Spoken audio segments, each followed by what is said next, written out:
கர்த்தருக்கு பிரியமான தேவ ஜனங்களே, இந்த ஞாயிறு விருந்துக்காக உங்களை அன்புடன் அழைக்கிறோம். நான் நம்பின எல்லாரும் என்னை கைவிட்டுட்டாங்க. இனி யார் தான் இந்த பிரச்சனையிலிருந்து என்னை கை தூக்கி விடுவது? இந்த காரியத்தை நான் எப்படித்தான் ஜெயிப்பது? தனிமையா பலவீனமா ஃபீல் பண்றேன்னு நினைக்கிறீங்களா? கர்த்தர் இன்று உங்களோடு பேசுவது யோசுவா 1:5. நீ உயிரோடு இருக்கும் நாளெல்லாம் ஒருவனும் உனக்கு முன்பாக எதிர்த்து நிற்பதில்லை. நான் மோசேயோடு இருந்தது போல் உன்னோடும் இருப்பேன். நான் உன்னை விட்டு விலகுவதும் இல்லை, உன்னை கைவிடுவதும் இல்லை. இஸ்ரவேல் ஜனங்களை வழிநடத்த தேவன் மோசேயை தெரிந்து கொண்ட போது மோசே மிகவும் பயந்து சாக்கு போக்கு சொல்லி அந்த அழைப்பிலிருந்து விலக நினைத்தார். தேவனோ திரும்ப திரும்ப அவரை பலப்படுத்தி துணைக்கு ஆரோனையும் அனுப்பி அநேக அற்புத அடையாளங்கள் அவர் மூலம் செய்து அவரை பலப்படுத்தி அவரை அனுப்பி வைத்தார் பார்வோனிடத்தில். இதன் விளைவாக மோசேயும் பலன் கொண்டு அந்த ஜனங்கள் எவ்வளவு முறுமுறுத்தாலும் அவருக்கு எதிராக கல்லெறிந்தாலும் மிகவும் பொறுமையோடு சாந்தத்தோடு அவர்களை அநேக அற்புத அடையாளங்கள் மூலமாக நடத்தி கொண்டு வந்தார். அந்த நேரத்தில் யோசுவாவுக்கு அவர் பயிற்சி கொடுத்து கொண்டே இருந்தார். இவருக்கு பிறகாக யோசுவா இந்த மக்களை நடத்துவார் என்று தேவன் நியமித்த பிரகாரமாக அவருக்கு சகல பயிற்சிகளையும் கொடுத்து நடத்தி கொண்டே வந்தார். அதன்படி யோசுவாவும் மோசேக்கு மிகவும் கீழ்ப்படிந்து அவருடைய யுத்தங்களை செய்து ஜெயித்து அவருடைய பிரமாணங்களை எல்லாம் கற்றுக்கொண்டு முன்மாதிரிகளை கற்றுக்கொண்டு நடந்து வந்து கொண்டே இருந்தார். பாதி வழியிலே மோசே இறந்து போனான். மிகப்பெரிய ஜனக்கூட்டம் மோசேயை நோக்கி முறுமுறுத்து மோசேக்கு எதிராக கல்லெறிந்த கூட்டம். யோசுவாவோட இருதயம் மிகவும் பலவீனப்பட்டு பயந்து திகைத்து இந்த பெரிய கூட்டத்தை என்னால் எப்படி நடத்த முடியும்னு சொல்லி திகைத்து போயிருந்தார். உபாகமம் 34:9 படி யோசுவா மோசேவால் அபிஷேகிக்கப்பட்டு ஞானத்திலும் ஆவியிலும் நிறைந்தவராய் காணப்பட்டிருந்தார். ஆனாலும் சூழ்நிலை பார்த்து யோசுவா பயந்த நேரத்தில் தானே தேவன் அவரோடு பேசுகிறார். மோசேயோடு இருந்தது போல நான் உன்னோடு இருப்பேன், உயிரோடு இருக்கும் வரைக்கும் ஒருவனும் உனக்கு முன்பாக எதிர்த்து நிற்பதில்லை, நான் உன்னை கைவிட மாட்டேன், உன்னை விட்டு விலகவும் மாட்டேன் என்று வாக்கு பண்ணினார். ஆனால் இங்கு சூழ்நிலை வேறு, தேவனுடைய வசனமும் வேறு. நம்ப முடியாத அளவுக்கு மிகப்பெரிய டாஸ்க் அவருக்கு இருந்தது. இந்த சூழ்நிலையில் தானே தேவன் யோசுவாவை பலப்படுத்தினார்.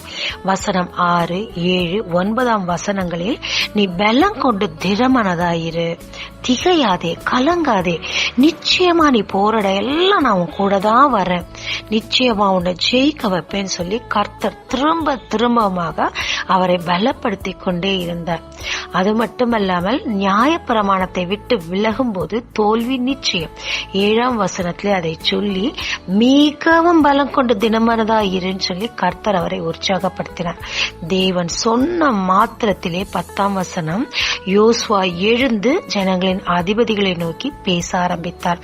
அவர் பேசின போது மோசேக்கு எப்படி பயந்தார்களோ அதே போல யோசுவாவின் வார்த்தைகளுக்கு கீழ்ப்படிந்து அவர்களும் சேர்ந்து நீங்க என்ன சொன்னாலும் நாங்க செய்யறோம், ஆனா நீங்க மட்டும் பலம் கொண்டு திடமனதாயிருன்னு சொல்லி அவர்களும் அவருக்கு ஒத்துழைத்து பலப்படுத்தினார்கள். ஆனால் இந்த யோசுவாவின் சரித்திரத்தை பார்க்கும்போது நீ உயிரோடு இருக்கும் நாளெல்லாம் ஒருவனும் உனக்கு முன்பாக எதிர்த்து நிற்பதில்லைன்னு சொன்னாங்க. மோசேயை போத்து அந்த ஜனங்க அவ்வளோ முறுமுறுத்தாங்க, கல்லெறிஞ்சாங்க.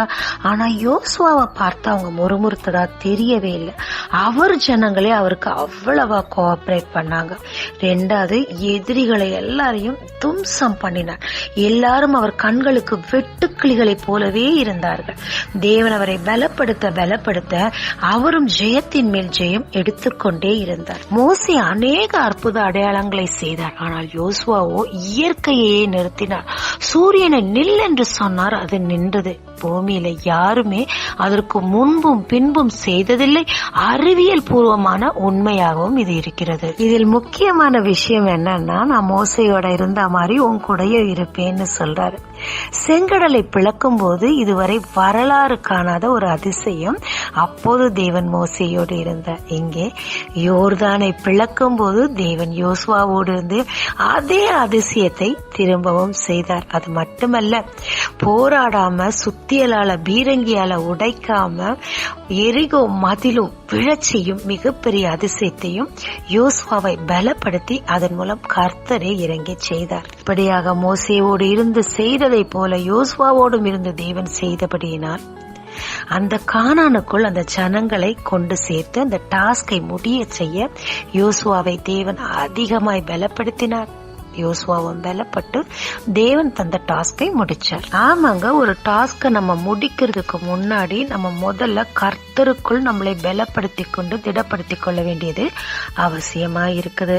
சிக்லாக்க பிடிக்க முன்னாடி எல்லாவற்றையும் இழந்த தாவீது தன்னை கர்த்தருக்குள் திடப்படுத்தி கொண்ட பிறகு அந்த ஏரியாவுக்கு போய் எனிமீஸ் எல்லாம் ஜெயித்து தன் மக்களை திரும்ப கொண்டு வந்து கொள்ளையாடி கொண்டு வந்தார். பலவீனமான கிதியோன், ஆனால் தேவனோ அவரை பராக்கிரமசாலி என்று ஒரு பாசிட்டிவ் வைபை கொடுத்து அவர் கேட்ட எல்லா அதிசயங்களையும் நடத்தி 300 நக்கி குடிக்கிற வீரர்களை கொண்டு பலவானான சத்துருக்களை அடித்து உடைத்து ஜெயத்தை கொடுத்தார்.